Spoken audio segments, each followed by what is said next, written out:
A sigh of relief from gold investors today. Bullion getting a bounce and holding that key 1700 level. The action is not in stocks today. It's in gold. I'm Jackie DeAngelis. This is Futures Now, the only show dedicated to the multi-trillion-dollar futures market. Rich Elchizen is in Chicago on the floor of the CME. Anthony Grisanti is at the NYMEX. Guys, let's start with gold. It's not a big move, but it's an important move. Rich, why is this move so crucial right now?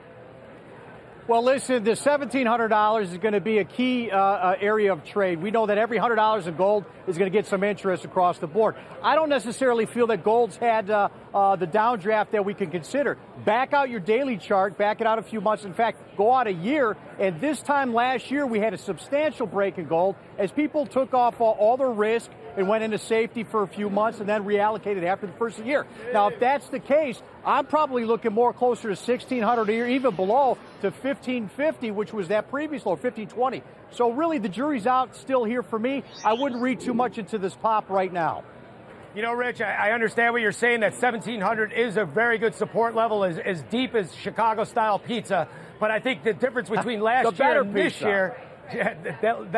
this year is the fact that there's so much uncertainty coming into the end of the year. You got the fiscal cliff, the elections, everything else. So I think that holds up the gold market, and we don't see it really trade below the 1690 level. All right, well, the uncertainty certainly is key. I want to bring in the ultimate gold bug, though. That's Euro Pacific's Peter Schiff. He is the author of The Real Crash, America's Coming Bankruptcy. Peter, from the title of your book, I'm going to go out on a limb here and say that you like gold. Well, sure. In fact, 1,700, one day we're going to look back at 1,700 with nostalgia. People are going to be shocked at how inexpensive gold was when it could be snapped up for such a bargain price. And it's not going to take too long, just in a few years. I mean, we're talking gold 5,000. That's not the ceiling. That might end up being the low end of the range that we're going to be into.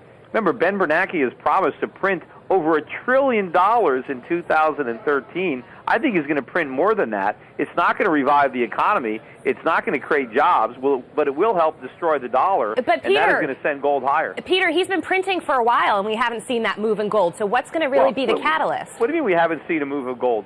Gold was at $300 an ounce a decade ago. Where was the stock market a decade ago? About the same level it is today. So we've already seen a spectacular run-up in the price of gold. But my point is that run-up is going to continue into the future. In fact, I think it's going to accelerate because the pace of inflation is accelerating. The government is debasing the dollar even faster now, and it will debase it even faster in the future. And so gold's got only one direction to go, and that's higher. Peter, let me push back a little bit. This is Rich at the CME in Chicago. You're talking about $5,000 an ounce. There's a few things wrong with that number, in my opinion.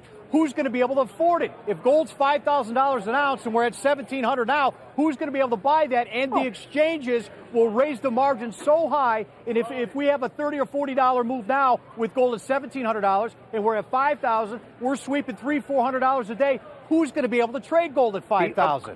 Of course people will be able to buy it. They'll just buy less of it. I mean, look, gold was at 300. It's gone up fivefold. People are still buying it. 5,000 is barely more than a double from where we are now. People will be buying it. More people will be buying gold at 5,000 that are buying it today. They'll just be buying less of it because it's going to be more expensive, which is why I want to buy my gold now before it gets too more expensive. Peter, Anthony Grisanti, let's say that gold does go to 5,000. What does that say for the dollar? Where's it going to be trading at that point? I mean, I'm looking at the dollar index trading at 79 handle right now. Can you give us an idea of where that would be if gold did go to? I think gold is going to go up against all currencies. So it's not just Americans who have to worry about losing purchasing power. It's Europeans, it's Asians.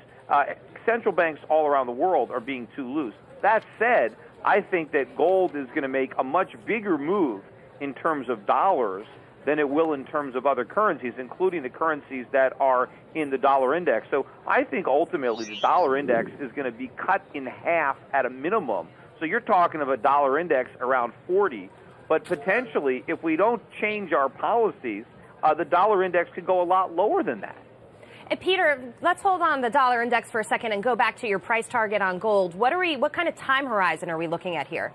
Well, I think you're going to see a big move sometime in the next couple of years because I think we're going to have a real fiscal cliff that we're going to go over, not this phony pothole that we're probably not going to go over because politicians will once again do the wrong thing and cancel these minimal spending cuts, and we're going to continue to go towards the real fiscal cliff, which looms on the horizon.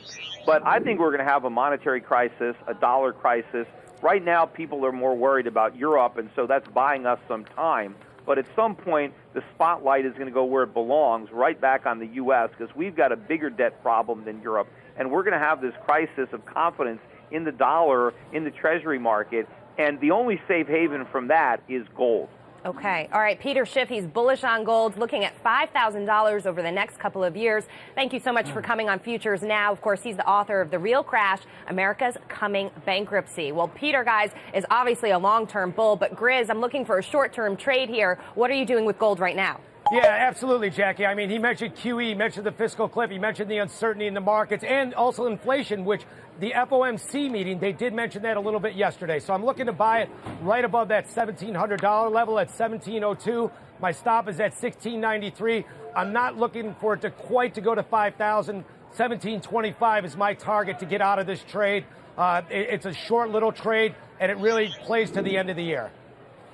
Hey, Grizz, this is Futures Now, not Futures Yesterday. That was yesterday's trade. If the market gets back down to 1,700, I think they break that 1,690. And really, we talked about 1,690 to 87. I would probably adjust that entry point. Watch out, because if we retest 1,700, they're going to check for stops below your levels. I don't see that, Rich. I don't see that at all. I still see a lot of uncertainty in the market. I see a lot of problems going into this world, a lot of uncertainty. I don't understand why anybody would sell gold at this point, coming in the end of the year, elections and everything else. All right. Well, we're differing here just on a little bit. Of course, Rich is looking for a little bit of a lower entry point. Anthony is saying buy it now. So let's break down his gold trade with a little risk reward. When trading gold futures, each dollar move is worth $100. So Grizz is looking for a 23-point move. That means that he's hoping to make $2,300. He's risking 9 points or $900 to get there. That's a 2.5 to 1 payout if you go with this gold trade.